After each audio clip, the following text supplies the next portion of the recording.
በስመ አብ ወወልድ ወመንፈስ ቅዱስ አሐዱ አምላክ።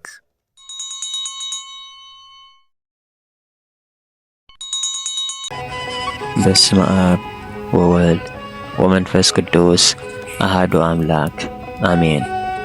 ዕለት 17 መጋቢት ዝንበብ ስንክሳር። ብሰላም አጀሚሮ ብሰላም ክፈጽመና ቅዱስ ፍቓድ ይኹን።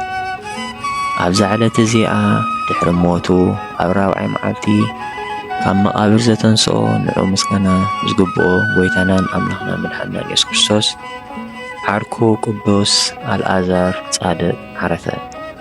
እዚ ጻድቕ እዚ ካብ ደቂ እስራኤል ኮይኑ ኣሕዋቱ ኸዓ ማርያምን ማርታን እየን። ማርያም ንሳ ንጎይታ ሽቱ ዝቐብኣቶ እያ። እዚኣቶም ኣርድእቲ ጎይታና ኮይኖም ብሰናይ ተግባሮም ንሰለስቲኦም የፍቅሮም ነበረ። ዘይተመርዓው ደናግል እዮም ከዓ ዝነበሩ። ኣብ ልዕሊ ደቂ ሰብ ዝተወሰነ ኩላቶም ደቂ ሰባት ሰቲዎ ዘለዎም ጽዋዕ ሞት ዝሰተይሉን ኢዱ ንሞት ዝህብሉን ነዚ ጻድቕ እዚ ግዚኡ ምስ በጽሐ ንሱ ድማ ኢዱ ሂቡ ዓረፈ። ጎይታና ግና ክገብሮ ዘለዎ ስለ ዝፈልጥ ጸዊዑ ክሳብ ዘተንስኦ እዚ ኣልዓዛር ከዓ ኣብዘን 4 መዓልታት ማሕደር ጻድቃንን ሓጥኣንን ምእንቲ ክርኢ ሽዑኡ ዓባይ ተኣምር ንኽትከውን ክሳብ 4 መዓልቲ ይሙት ገደፉ እምበር ቅድምሲ ካብ ሞት ኣይድሓኖን። ንዕኡ ምስጋና ዝግብኦ ጎይታናን ኣምላኽና መድሓኒናን ኢየሱስ ክርስቶስ ናብኡ መጺኡ ድሕሪ 4 መዓልቲ ኣልዓዛር ኣልዓዛር ንዓ ውፃእ ኢሉ ካብ መቓብር ጸውዖ እሞ ኢዱን እግሩን ብእስሩ ገጹ ብዓለባ ተሸፊኑ ወፀ። ኣኢዳውን ኣእጋሩን ተጠቕልሉ ካብ መቓብር ምውፃኡ ምኽንያት ኩላቶም ሰባት ሞይቱ ከም ዝነበረ ንኽርድኡ ካልኦት ከዓ እዚ ኣብ ማእከል ክልቲኦም ብስምምዕ ዝኾነ እዩ ኢሎም ንኸይሓስቡ እዚኣ ድማ ዓባይ ተኣምር ክኸውን ከምቲ ዝገነዝዎ ኮይኑ ንኽወፅእ ጎይታና ኣዘዞ። ከሓድያን ኣብ መቓብር ብጥዕዩ እዩ ነይሩ ኢሎም እንተሓሰቡ ኣኢዳውን ኣእጋሩን ገጹን ብጥቕልሉ ብኸመይ ወፀ ነይሩ? ንሕና ክርስቶሳውያን እንኣምኖ ግና ንዕኡ ምስጋና ዝግብኦ ጎይታና ኢየሱስ ክርስቶስ ኣብ ልዕሊ ኩሉ ተግባር ክእለት ስለ ዘለዎ ንሱ እዩ ንኣልዓዛር ድሕሪ 4 መዓልቲ ካብ መቓብር ዘተንስኦ።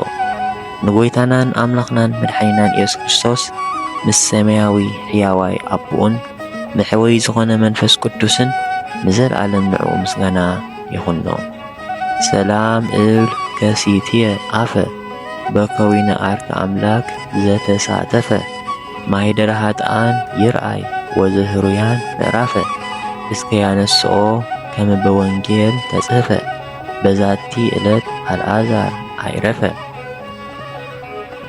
ኣብዛ ዕለት እዚኣ ድማ ኣናጉንስጢስ ቴዎቅሪጦስ ብሰማዕትነት ዓረፈ።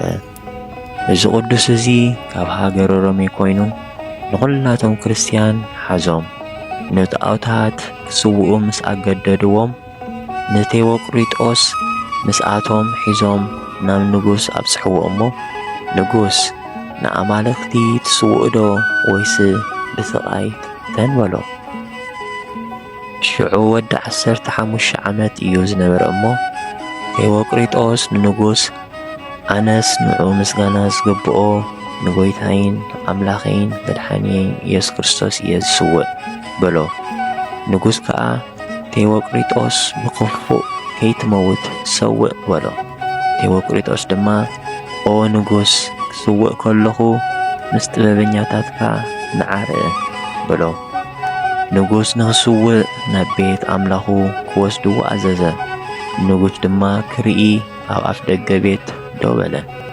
ቅዱስ ቴዎቅሪጦስ ምስ ጸለየ እቲ ቦታ አንቀጥቀጠ እሞ ኣስቀላጽዮስ ዝተባህለ ኣምላኽ ዓያሹ ወደቐ።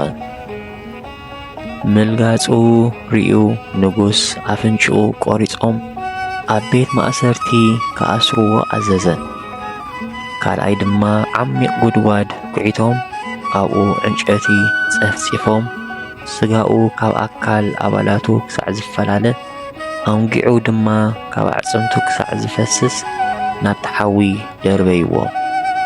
በዚ እውን ከሰንፍዎ ኣይከኣሉን።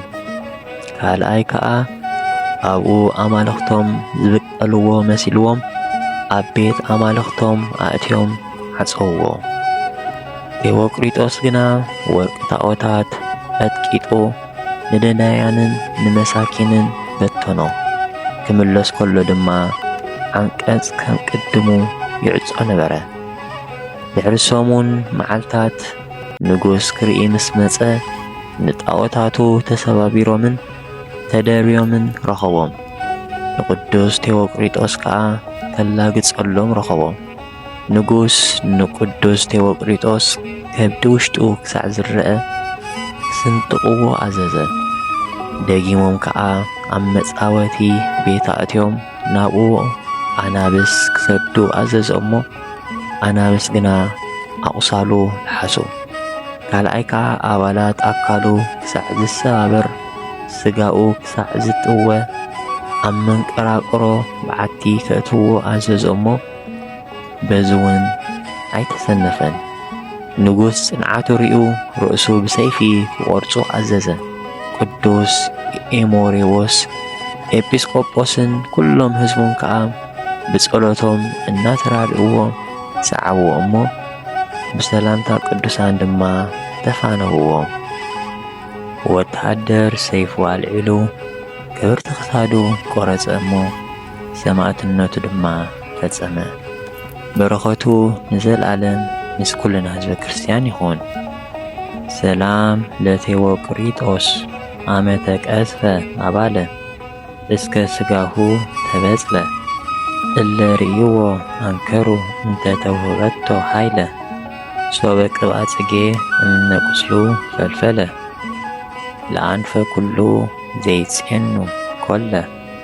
ኣብዛ ዕለት እዚኣ ድማ ንተጋዳሊ ጊዮርጊስ፣ ንተላስስ ሰማዕት፣ ንዮሴፍ ኤጲስቆጶስ መዘከርታኦም እዩ።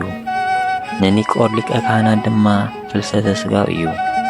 በረኸቶም ንዘለዓለም ሳና ይኹን አሜን። ሰላም ለጊዮርጊስ ወለተላስስ ዳግማዊ ወኤጲስቆጶስ ዮሴፍ ዘመርኤተ ክርስቶስ ኖላዊ ጸዋዕኩክሙ ትርድኡኒ እመስገርተ አርዌ ነአዊ ትፈውሱኒ በጸሎትክሙ ማሕየዊ እስመ ቀሳውስተ ይፄውዕ ዘይደዊ። ኣብዛ ዕለት እዚኣ ድማ ማር ሊቅ ሕቡእ ነገር ዝርኢ መምህር ቡሊን ሓዲስን ፀሓይ ዓለም ኣቡነ ዮናስ ዓረፈ። ነዚ ቅዱስ እዚ ስም ኣቡኡ ንዋየ እግዚእ ስም ኣዲኡ ሂሩተ ማርያም ኮይኑ ክልቲኦም እግዚአብሔር ዝፈርሑ ነበሩ። ንሳቶም ኣወዳትን ኣዋልድን ወሊዶም ካብኣቶም ሓደ እዚ ሃብተ እግዚእ እዩ። ዝተወልደሉ ሃገር ምስራቃዊ ምድረ ኣጋዚ ኤርትራ ሃገረ ቡር ዝተባህለ እዩ። ነዚ ቅዱስ እዚ ብ17 ሕዳር ምስ ወለድዎ ጽቡቕ ትርኢቱ ጸጋ እግዚአብሔር ዝሓደሮ ስለ ዝኾነ ወለዱ ብኡ ዓብ ሓጎስ ተሓጐሱ። ካብ ዝተወልደሉ ዕለት 40 መዓልቲ ምስ ገበረ ብስም ኣብን ወልድን መንፈስ ቅዱስን ተጠሚቑ ስሙ ጸጋ ውህበት እግዚአብሔር ዝትርጉሙ ሃብተ እግዚእ በልዎ። ሕፃን ድማ ብጥበብን ብፍርሃት እግዚአብሔርን ዓብዩ ኸዓ ኣባጊዕ ኣቦኡ ይሕሉ ነበረ። ኣብ ሓለዋ ኣባጊዕ ከሎ መልአክ እግዚአብሔር ቅዱስ ገብርኤል ሊቀ መላእክቲ ኩሉ ግዜ ናብኡ መጺኡ ይበጽሖ የጸናንዖ መንፈሳዊ ምስጢር ይገልጸሉ ነበረ እሞ መጽሓፍት ቡሊን ሓዲስን ትርጓሚኦምን ፈለጠ። ኣብ ዝሓለፈ ዓለም ምንባር እንታይ ክጠቕመኒ እዩ ዝብል ሓሳብ መጺእዎ ኸዓ ንእግዚአብሔር ምስዓብ ይሕሸኒ ኢሉ ጉስነት ኣባጊዕ ገደፎ። ዓለምን ጣዕሙን መኒኑ ኸዓ መንፈስ ቅዱስ እናመርሖ ካብ ገዳማት ሰራይ ናብ ሓንቲ ገዳም ንሱ ብስጋ ሓው ኣዲኡ ዝኾነ ናብ ገዳም ኣቡነ ድምያኖስ በጽሐ። ኣቡነ ድምያኖስ ጸጋ እግዚአብሔር ዝሓደሮ ምዃኑ ርኡ ንሱ ወዲ 14 ዓመት ከሎ ኣልባስ ምንኩስና ኣልበሶ። ስሙ ድማ ዮናስ በሎ። ካብ ሽዑ ሒዙ ድማ ብጾም ብጸሎት ብስግደት ብቁመት ቆርበቱ ኣብ ዓጽሙ ክሳዕ ዝትላገብ ዓብዪ ተጋድሎ ክጋደል ጀመረ። ብቅዱስ ጾም 40 ድማ ፍርያት ምድሪ ከይጠዓመ ለይትን መዓልትን እናሰገደ ካብ ምንባብ ቅዱሳት መጻሕፍቲ መዓልትን ለይቲ ብዘይ ዕረፍቲ ብጽኑዕ ይጋደል ነበረ። ሓደ ለይቲ ድማ ጎይታና ብደመና ናብኡ መጺኡ ሰላምታ ሃቦ እሞ ኦ ዮናስ ገባሪ ድልየተይ ጸሎትካን ልመናኻን ሰሚዐዮ ኣለኹ።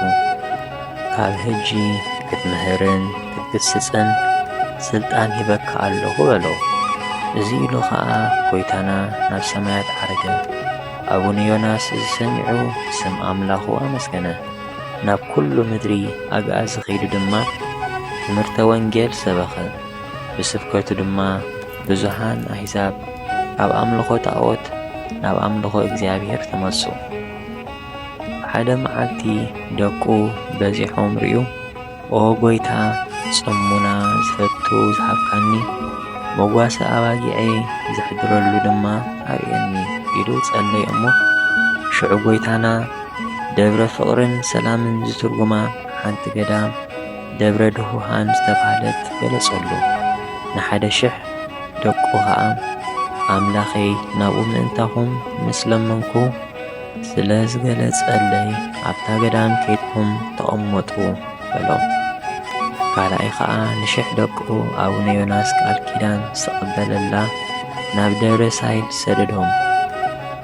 ሳልሳይ ድማ ን1,000 ንሳ ደብረ ጽጌ ዝኾነት ኣብ ምስራቃዊ ቅዱስ ገዳም ተቐመጡ በሎም።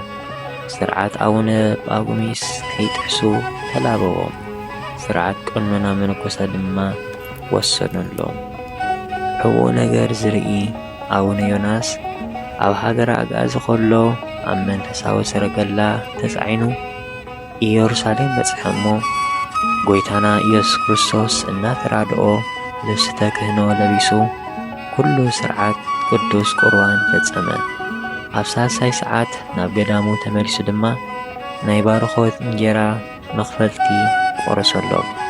እዚ ድማ መንፈሳዊ ፈረስ ስለ ዝተዋህቦ ኣብ ቅድስቲ ገዳም ደብረ ጽጌ ኸሎ እዩ።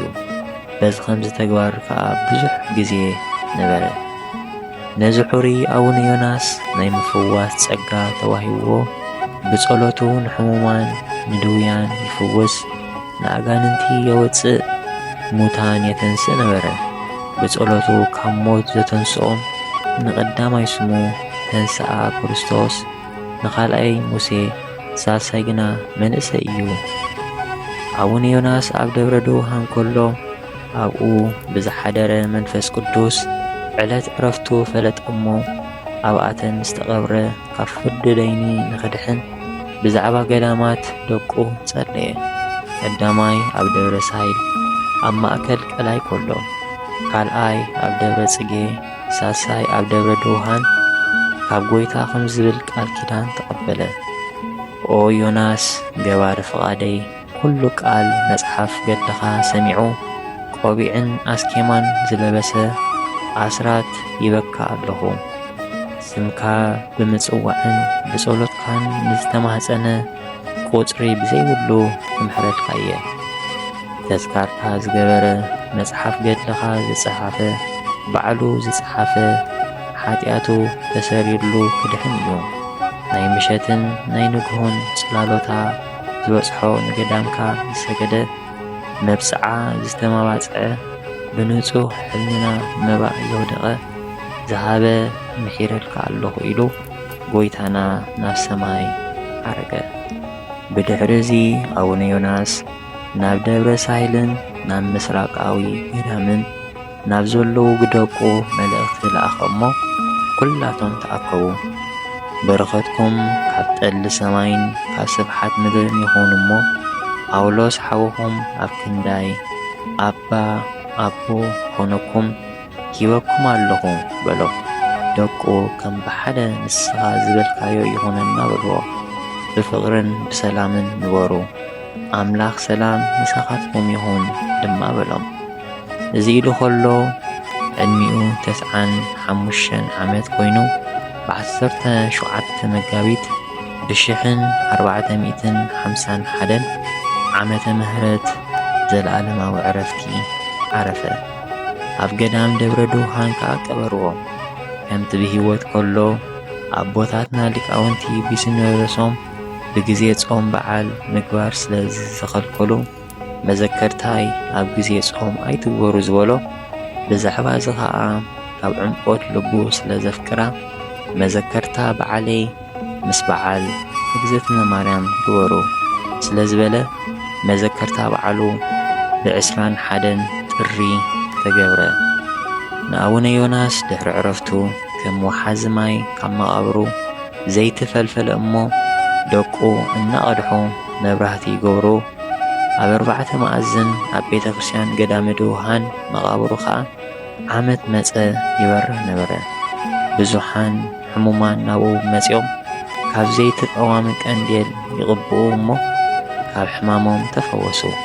ብዙሓን ዕውራን ድማ ብርሃን ረኣዩ። በዚ ከዓ ዕቤት ደብረ ድውሃን ተፈልጠ። ምልክት እቲ ዘይቲ ድማ ክሳዕ ሎሚ ኣሎ። እቲ መስፈሪ ኦምን ቀዋሚ ቀንዴልን እውን ክሳዕ ሕጂ ኣሎ።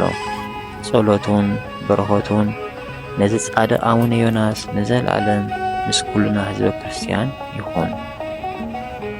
ሰላም እብል ለፈዋሴ ዱያን በዘይቱ ወመንጽኤ ሙታን ሰለስቱ ኣስተምህር ዮናስ ሃበ ዘጸውዐከ በምህረቱ እንዘትብ ይህልፉ በግህደት እምበለ ምግባር በከንቱ እስመ ዘተማሂፀኑ ብየ ውሉድየ እሙንቱ። ኦ ጐይታ ሃብታማት ካብ ዝተረፎም ዘእተውዎ መባእ ንጸሪቀ መበለት ንሳንቲም ናይ መበለት ከም ዝተቐበልካ ካብቶም ኩሉ ግዜ ዘገልግሉኻ ንኣእላፍ መላእኽቲ ኣዘኪርና ነዚ ዘቕረብናዮ ጸሎት ኣብ ነፍሲ ወከፍ ከነንብቦ እንከለና መጽሓፍ ድኽነትና ተቐበል።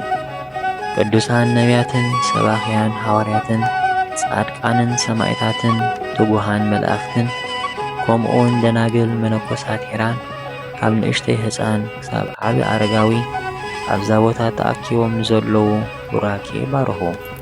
ነዚ መጽሓፍ ስንክሳር ብብርዒ ንዘጽሓፎን እናደረሰ ንዘጽሓፎን ብሓድሽ ልሳን ንዘንበቦን ዝተርጎሞን ንቓላት እዚ ቅዱስ ታሪኽ ብእዝኒ መንፈስ ንዝሰምዕን ብጸሎት ናይቲ ካብ ኩሉ ባእሲ ዓራቒት ዝኾነት ኣዲኡ ቅድስቲ ድንግል ማርያም ጐይታ ኢየሱስ ክርስቶስ ብሓባር ይምሓረና።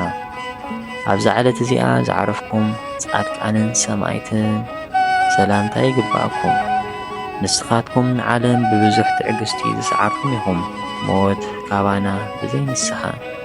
ንስኻትኩም ቅዱሳን ሰማይን ምድርን ማሕበር ስላሴ ዝኾንኩም ሰብኡትን ኣንስትን በብኣስማትኩም ኣብዛ ዓለት እዚኣ ዝዓረፍኩም ንዓኻትኩም ሰላምታ ይግባኣኩም። ምእንቲ ወላዲቱ ቅድስቲ ድንግል ማርያም ብጸሎትኩም ክትዝክሩና ብስጋን ደምን ናይ ክርስቶስ ንምህፀን ኣሎና። ንጻድቃን ብገድሎም፣ ንሰማዕታት ብደሞም፣ ንሃዋርያት ብስብከቶም፣ ንነቢያት ብትንቢቶም፣ ንመላእኽቲ ብልማንኦም እግዚኣብሔር ንኹልና ህዝበ ክርስቲያን ኣሕቢሩ ይምሓረና። ንቤተ ክርስቲያንናን ንሃገርና ኤርትራን ንሙሉእ ዓለም ድማ ብጸጉኡን ምሕረቱን ይሓልወልና። ስድራ እግዚኣብሔር ብዛዕባ ቅዱሳንን ዜና ገድሎም ጥራሕ እንሰምዕ ኣይንኹን። ንዕኦም ክንመስል ንጽዓር። ንግዚኡ እነድንቖም ጥራሕ ኣይንኹን። ናብ ቤትና ጥራሕ ዘይኮነስ ናብ መዓሞቕ ልብና ዘሊቖም ከም ዝኣቱ ንግበር። ዘውትር ንዘክሮም ንክርስቶስ ምእንታን ክንመስል። ቅዱሳን ዝተባሃሉ ሓጢኣት ስለ ዘይገበሩ ኣይኮኑን። ቅዱሳን ዝተባሃሉ ንሓጢኣት ስለ ዝተቓለስዋ እዮም። ንሕና ድማ ኣሰሮም ሰሓብ ንእግዚኣብሔር ከመይ ገይሮም ክሳብ መወዳእታ ከም ዘፍቀርዎን ከም ዝተኣዘዝዎን ተመልኪትና ብኡ መንገዲ ንመላለስ። ነዚ ክንገበር ድማ ናይ እግዚኣብሔር ኣምላኽና ምሕረቱን ጸጉኡን ናይ ቅድስቲ ድንግል ማርያም ወላዲት ኣምላኽ ኣማላድነትን በረኸትን ናይ ኩሎም ቅዱሳን ጸሎትን ረድኤትን ይፈለየና። ስብሃት ለእግዚአብሔር ልዑል ወለወላዲቱ ድንግል ወለመስቀሉ ክቡር አሜን።